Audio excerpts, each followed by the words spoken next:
మంచిగా గాలిచి వేయించి పొడి చేసిన నువ్వుల పిండితో మామిడికాయ ఆవపచ్చడ చాలా చాలా బాగుంటుంది. వీడియో అయితే స్కిప్ చేయకుండా చూడండి. అలాగే మంచి లైక్ కొట్టండి.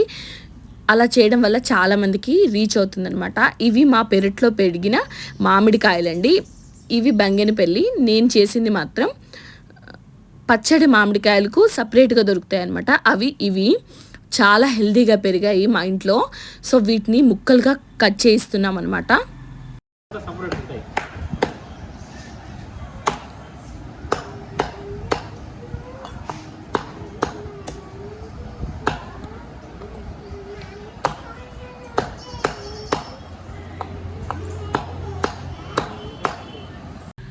మీడియం సైజు మేము కట్ చేస్తామండి. వాటిని తర్వాత ఇలా ఒక పొడి గుడ్డతో నీట్గా తుడుస్తాము. ఈ నువ్వులు గాలిచ్చి ఇలా వేయిస్తున్నాం అనమాట. డ్రై ఫ్రై అండి. దీంట్లో ఎలాంటి నూనె కానీ నెయ్యి కానీ ఏం వేయకూడదు.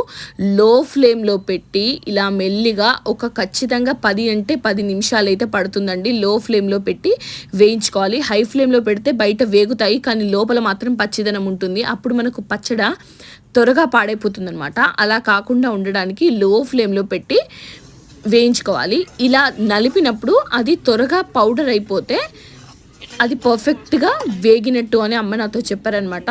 సో అలా అయ్యేంత వరకు లో ఫ్లేమ్లో పెట్టి వేయించిన తర్వాత దాన్ని ఇలా పౌడర్ లాగా చేసి పెట్టుకున్నామండి. అంటే మిక్సీకి వేసాము ఇలా పౌడర్లా కావడానికి. దాంట్లో అలాగే ఆవాలు కూడా కొద్దిగా డ్రై రోస్ట్ చేసి ఇలా పౌడర్ చేసాము. జీలకర్ర మెంతుల పొడి 2 వంతుల మెంతులు, 1 వంతు జీలకర్రతో ఇలా పొడి చేసి పెట్టుకున్నాము. వెల్లుల్లి రెబ్బలు, అలాగే ఈ చూపిస్తున్న బౌల్తో 2.5 బౌల్లా మామిడికాయ ముక్కలండి. మేము దీంట్లో జీడి వేస్తాము, మీరు వేయకపోతే స్కిప్ చేసేయచ్చు. 2.5 వంతుల మామిడికాయ ముక్కలకి మేము 1 వంతు నూనె వేసుకున్నామండి. ఎందుకు అంటే నార్మల్గా అయితే హాఫ్ వేసుకోవాలి, కానీ మేము 1 వేసుకున్నాము. ఎందుకు అనంటే నువ్వుల పిండి కూడా వేసాము కాబట్టి దానికి కూడా నూనెకు సరిపోయేంత ఉండాలి కాబట్టి 1 వేసాము. నూనె మంచిగా వేగిన తర్వాత ఆవాలు ఫస్ట్ వేసి వాటిని దోరగా వేయించుకోవాలండి. అవి వేగిన తర్వాత మాత్రమే దీంట్లో జీలకర్ర వేయాలి. లేదు 2 ఒకసారి వేస్తే జీలకర్ర త్వరగా మాడిపోతుంది, ఆవాలు కొంచెం లేటుగా అవుతాయి. ఒకవేళ మీ దగ్గర నాటు ఆవాలు ఉంటే 2 ఒకసారి వేసుకోవచ్చండి. ఈ కాలంలో చాలా తక్కువగా దొరుకుతున్నాయి నాటు ఆవాలు.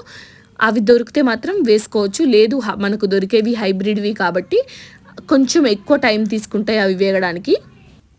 అట్లీస్ట్ 5 to 10 మినిట్స్ అయితే లో ఫ్లేమ్లో పెట్టి మంచిగా వేగించుకోండి మాడకుండా.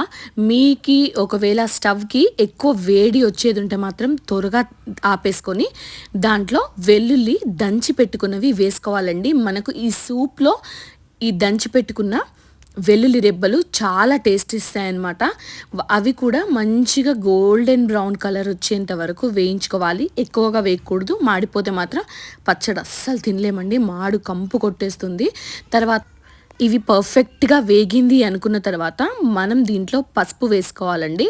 పసుపు వేసుకుంటే స్టవ్ వెంటనే ఆర్పేసుకోవాలి, లేదంటే వాసన వేరే వచ్చేస్తుంది. పసుపు కలర్ కూడా చేంజ్ అయిపోతుంది అనమాట. పసుపు వేసుకొని ఆఫ్ చేసిన తర్వాత పసుపు వేసుకొని దీన్ని చల్లారేంత వరకు పక్కన పెట్టుకోవాలి. ఇలా కలుపుకుంటూ ఉంటే ఒక 2 మినిట్స్ అది పర్ఫెక్ట్గా రంగు వచ్చేస్తుంది. తర్వాత దీన్ని చల్లగా అయ్యేంత వరకు నేనైతే ఒక 20 మినిట్స్ పక్కన పెట్టేశానండి. వేడి మీద మనం ఏదైనా కలిపితే, ఉప్పు కానీ కారం కానీ కలిపితే కారం అయితే రంగు చేంజ్ అయిపోతుంది. అందుకని చల్లంత వరకు పక్కన పెట్టి దానికి కావాల్సిన సామాన్ అంతా సర్ది పెట్టుకున్నాం అనమాట. తర్వాత ఒక వెడల్పాటి తాంబాలం అంటామండి మేమైతే. దాంట్లో ఈ ఆయిల్ అలాగే దాంట్లో వేసుకున్న జీలకర్ర అన్నీ ఉంచుకొని ఇవి 2.5 బౌల్ల మామిడికాయ ముక్కలు.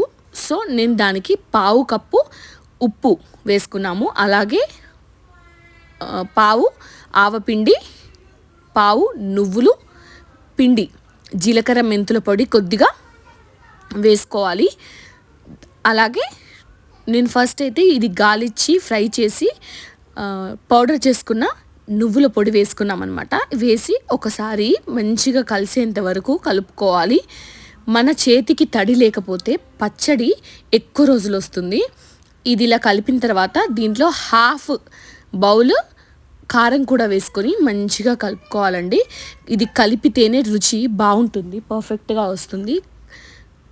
దీంట్లో నూనె ఇప్పుడైతే మనకు తక్కువగానే అనిపిస్తుంది, కానీ అది ఒక 3 days తర్వాత ఊరుతుంది కదా, ఊరిన తర్వాత మాత్రం మనకు నూనె ఏర్పడుతుందండి. ఫస్టే ఎక్కువ ఆయిల్ వేసుకున్నాం అనుకోండి, కొంచెం ముక్క వాసన వచ్చేస్తుంది, అలాగే ఆయిలీ టేస్ట్ వస్తుందన్నమాట. అలా రాకుండా ఉండడానికి కొలత ప్రకారం పక్కా కొలతలతో ఇలా చేసుకోండి, చాలా బాగుంటుంది. మా మామయ్యకి నువ్వుల పచ్చడి అంటే చాలా ఇష్టం అనమాట. సో ఆయన కోసమే ఇది స్పెషల్గా పెట్టాము. ఇందులో అంతా మిక్చర్ కలిసిన తర్వాత దీంట్లో మామిడికాయ ముక్కలు, మేము కొద్దిగా జీడి కూడా వేసుకుంటాము. హెల్తీ, అలాగే టేస్ట్ బాగుంటుంది. మా వాళ్ళకు కూడా చాలా ఇష్టం అనమాట జీడి, అందుకని వేసుకొని వాటిని కలుపుకుంటున్నాం అనమాట. చెయ్యితో మీరు కలుపుకోగలిగితే కలుపుకోవచ్చండి. మేమైతే స్పూన్తో కలుపుతుంది, ఎందుకంటే మా ఇంట్లో చిన్న పిల్లలు ఉన్నారు కాబట్టి. ఒకవేళ ఇలా కలిపితే మన చేతికి కారము పిల్లలకు ఒకవేళ ముట్టుకుంటే మంట వస్తుందని మేమైతే స్పూన్తో కలిపి దీన్ని మళ్ళీ ఒక గాజు జాడీలో ఎత్తి పెట్టుకున్నాం అనమాట. మంచిగా కలిపేంత వరకు ఇలా కలుపుతూ ఉండండి. ముక్కలకు 2 daysలో 3 daysలో పర్ఫెక్ట్గా వచ్చేస్తుంది. మేము దీంట్లో వెల్లుల్లి రెబ్బలు వేసుకోలేదు. మీకు ఒకవేళ కావాలనుకుంటే వెల్లుల్లి రెబ్బలు కూడా వేసుకోవచ్చు.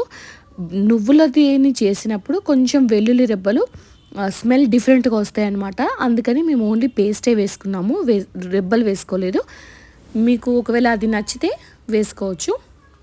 దీంట్లో మేము గాడిజాడిలో అంతా పెట్టుకొని 3 days తర్వాత తిన్నాము. సూపర్ టేస్ట్ ఉందనమాట. ఒకవేళ మీకు ఈ వీడియో నచ్చితే ప్లీజ్ లైక్ చేయండి, షేర్ చేయండి, అలాగే నా ఛానల్ని సబ్స్క్రైబ్ చేసుకోండి మరిన్ని మంచి వీడియోల కోసం. Thanks for watching.